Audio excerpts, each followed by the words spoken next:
কলকাতায় থাকার সুবাদে চড়ক পুজো জিনিসটা কি না কখনো সেটা জানতাম না।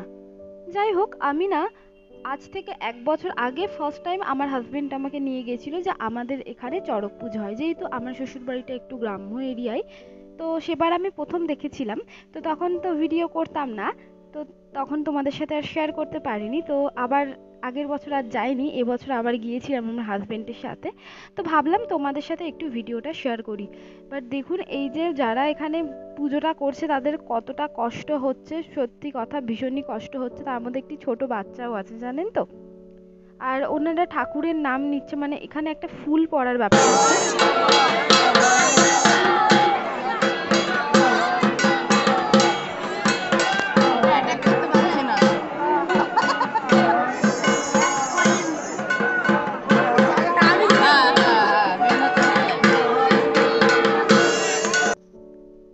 এই যে যেটা বললাম ফুল পড়ার ব্যাপারটা, তো ফুল কিন্তু পড়ে গেছে। তো যাই হোক, যারা এখানে মানে ওনাদেরকে সন্ন্যাসী বলা হয়, তারা 1 মাস এটার জন্য নিরামিষ খায় এই পুজোটার জন্য।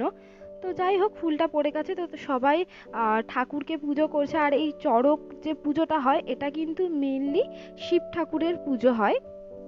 তো জানেন, এটা তো হয়ে গেছে যে সবাই ঠাকুরকে প্রণাম করছে। আর এই যে তার জন্য মাঠে না একটা মেলা হচ্ছে। মেলা মানে ছোটখাটো, যে এই একদিনেরই, যেহেতু সবাই চড়ক পুজো দেখতে আসবে। আবার জানেন তো, কিছু কিছু জায়গায় এটাকে কাটা ঝাপ বলা হয়।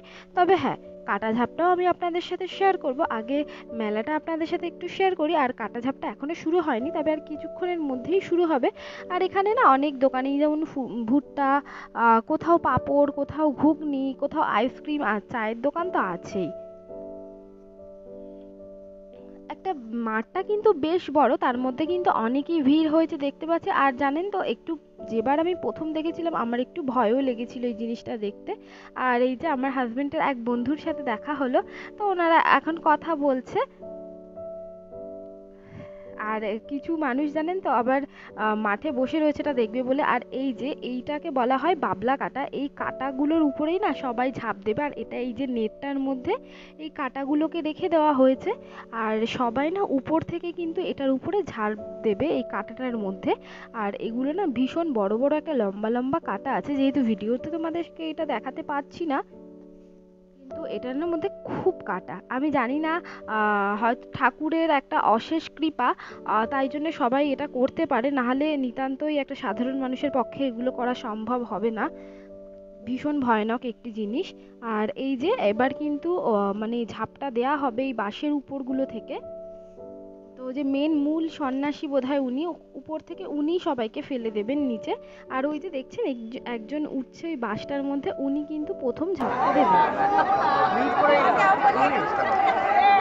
আর এই যে উপর থেকে কিন্তু ওনার হাতে ফল দিচ্ছেন সবাই, ফলগুলো সবাইকে ছড়িয়ে দিচ্ছে। আর এই যে উনি ঝাঁপ, এবার উনাকে এর মধ্যে ফেলে দেওয়া হলো। আর সত্যি কথা মানে ভীষণই ভয়ের একটা বিষয়। কিন্তু এটা যেহেতু একটা ঠাকুরের ব্যাপার, তো ওনাদের কিন্তু সত্যিই কিছু হয় না, ঠাকুরের অশেষ কৃপা, ওই যে বললাম আপনাদেরকে।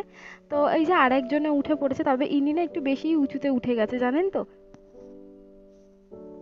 ইনাকেও এবার নিচে ফেলে দেওয়া হলো। তবে একজনের একটু বেশ লেগেছিল শুনেছি, কেন সে ঠিক করে পারেনি। যারা চড়ক পুজো দেখেননি কখনো আমার মতো, তো তারাও দেখে নিন। আমার এবার সেকেন্ড টাইম আমিও দেখলাম। যাই হোক, আজকের ভিডিওটা এই অবধি। ভিডিওটা ভালো লাগলে লাইক কমেন্ট শেয়ার করবেন, আর চ্যানেলে নতুন হলে সাবস্ক্রাইব করে পাশে থাকবেন।